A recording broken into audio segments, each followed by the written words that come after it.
L'État est dans une logique d'empêcher les partis politiques et les associations politiques de mener des manifestations de rue.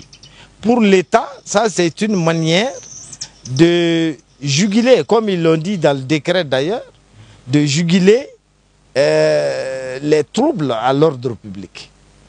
Mais est-ce qu'un décret peut résoudre un problème politique? Voilà la question que je pose. C'est pourquoi je dis qu'il faut trouver une solution négociée, une solution politique. Il y a eu des concertations nationales qui ont recommandé la dissolution des partis politiques ou la limitation de leur nombre.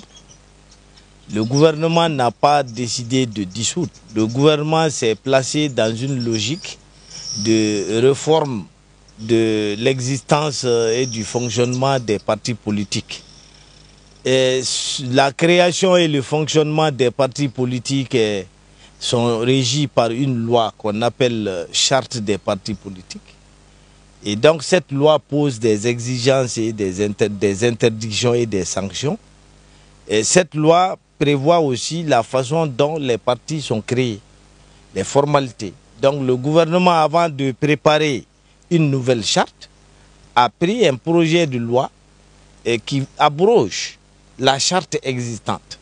Donc le dossier ira au CNT et après consultation des partis et des différents acteurs, une nouvelle charte sera adoptée qui va peut-être restreindre les conditions de formation des partis politiques de sorte que dans l'avenir, le nombre de partis ne soit pas aussi grand. Le gouvernement a décidé de suspendre les activités et toutes les activités des partis politiques et des associations et organisations à caractère politique.